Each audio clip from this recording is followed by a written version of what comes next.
So excited to be back. Thank you for all the well wishes. We are back for Disney's Heroes vs. Villains series.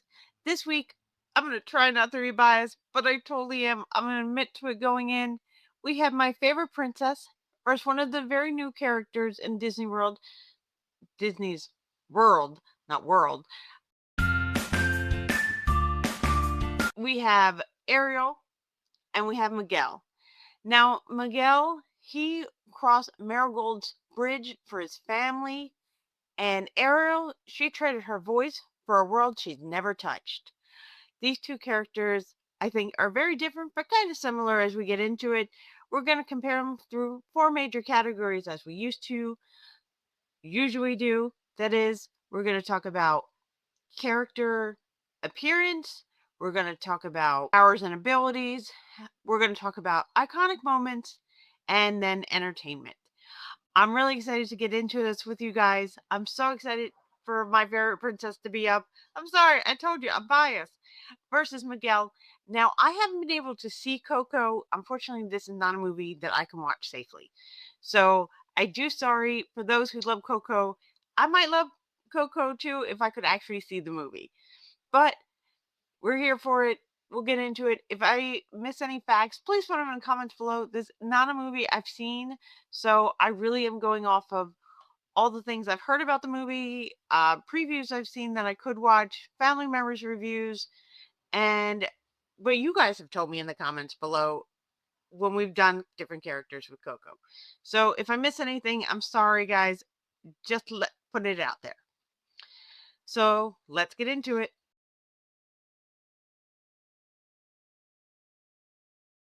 So first up, let's talk about Miguel's design. I love his red hoodie. I think he's very warm kind of looking. Um, his red hoodie, his painted guitar slung over his back.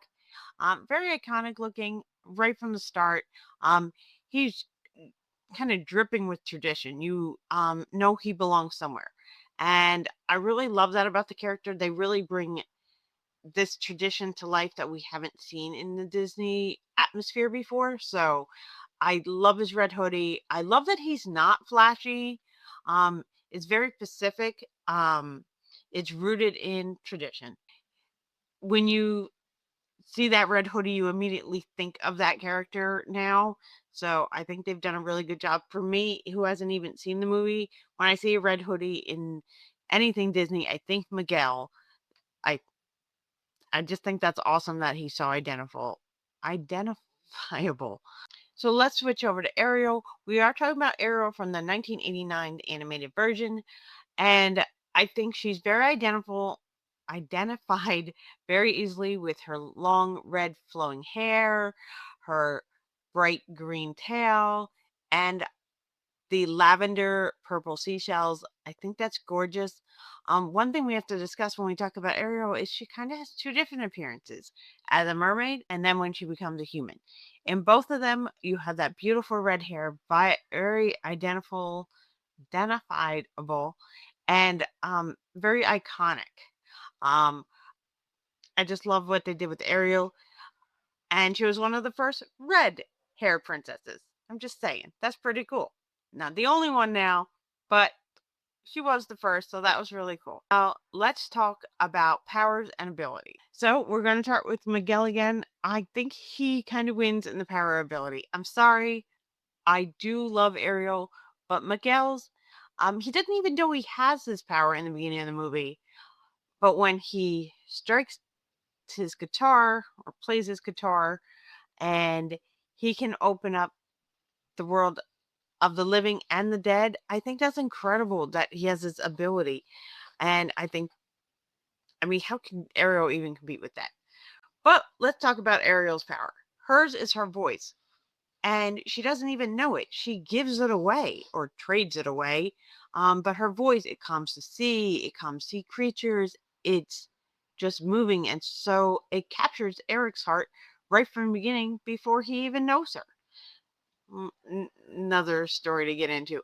But I do think their powers are both very cool, very unique. I gotta give it to Miguel though. His power just phenomenal. If you're enjoying this video, please like it, hype it, and subscribe so you never miss a video. So, as we talk about iconic moments, this is where I really get biased. I'm sorry, but I haven't seen Coco, remember, and Ariel was my favorite movie growing up. So, I apologize before we even get started. So, Miguel's iconic moment, in my perspective, would be when he sings Remember Me to his grandmother. I have seen clips of this and I cried.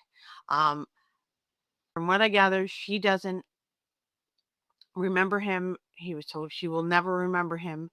And in the song, she does. And I think that's so iconic that even if you haven't seen the movie like me, you get emotional watching it. So I think that's a hugely iconic moment. And tell me if I'm wrong in the comments below, or if you have any other iconic moment that we should battle Ariel with. Mama Coco, your papa, he wanted you to have this. Wait. Remember me, though I have to say goodbye.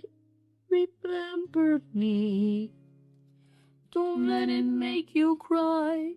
For even if I'm far away, I hold you in my heart. I sing a secret song to you each night we are apart. Oh, I have to travel far. Remember me. Each time you hear a sad guitar, be until you're in my arms again.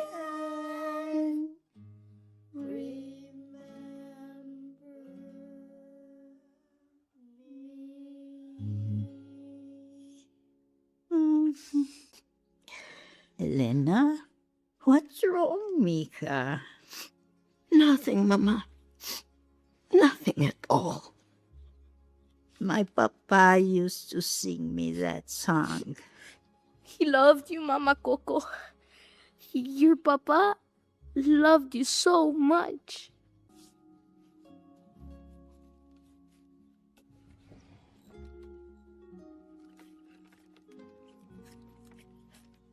I kept his letters, poems he wrote me, and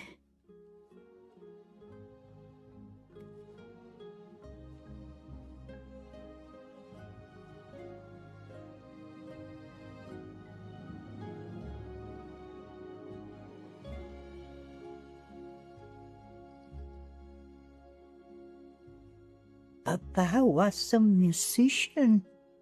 When I was a little girl, he and Mama. For Ariel, this was really hard for me to decide going into it.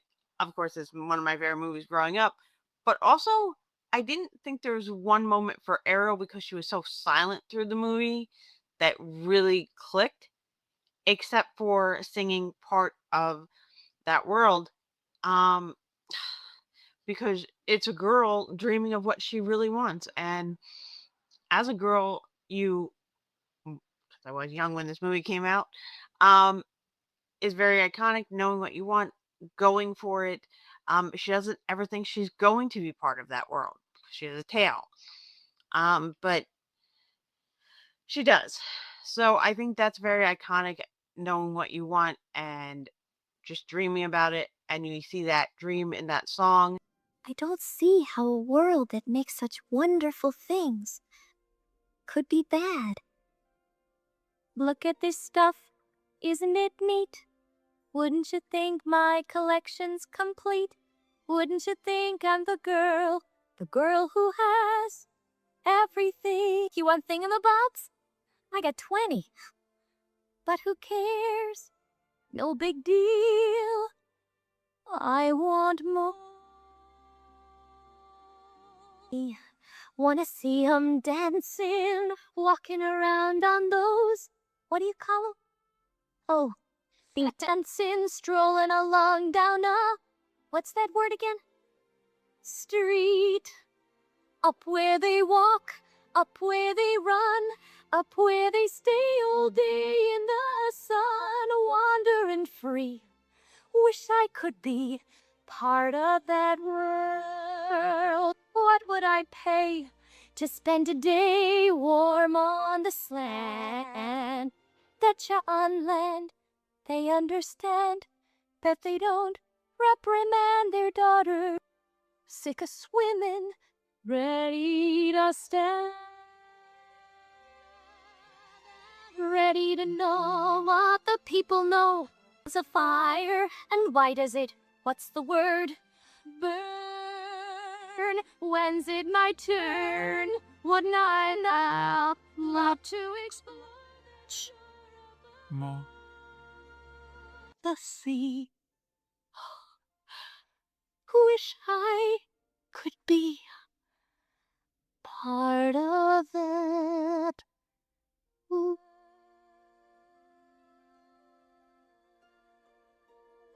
And I also feel like the iconic moment could be when she goes from the sea walking out with actual legs, and she knows exactly what she wants. She wants Eric. No, she is gasping for air because again she gets pulled from the sea all the way to where air is, and again she's never had legs before, so she's not so great at walking at first, so that's interesting. She's been turned into a human. She's got to make the prince fall in love with her, and he's got to kiss her. And she's only got 3 days. Just look at her on leg. But those are the iconic moments in my perspective. Let me know what you think are the iconic moments, because I'd be really curious, especially because I haven't seen Coco. Okay, now we're going to break things down with the pros and cons list for each character. Starting with Miguel from Coco. His pros: Realm Bridge. He's the only living human who can cross into the land of the dead and return. Emotional anchor. Every choice he makes is for family, not for himself. Musical gift. His music literally opens door between worlds. Specific design. His look is rooted in real culture and tradition, not a generic template. Remember Me reveal. One of the single most devastating scenes in Disney history. His cons: no physical edge. He's a 12-year-old boy with a guitar. End of list. Uncontrolled power. His gift is real, but he doesn't understand it or how to command it. Condition dependent. He needs marigolds, family blessing, and music for his power to activate.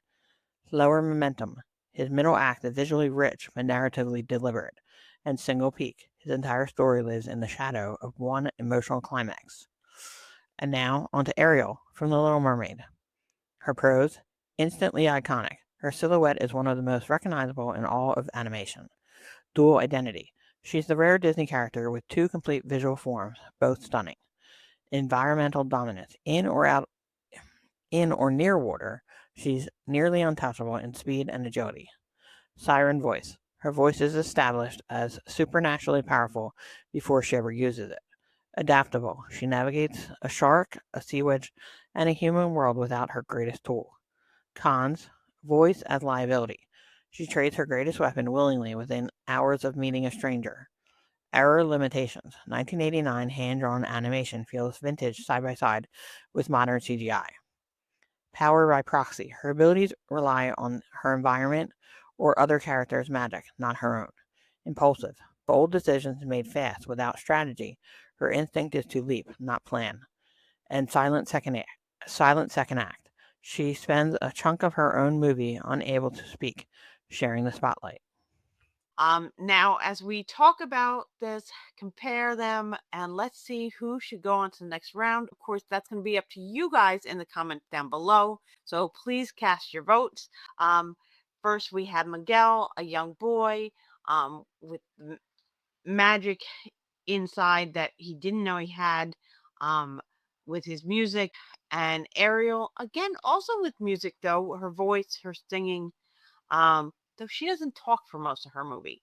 Wow, I never thought I would lean towards Coco in this, but it is hard because Ariel is so iconic, been around for so many years. Coco's is newer, but in this small amount of time, because he hasn't even been out for 10 years yet, he's really dominated and he's so iconic already.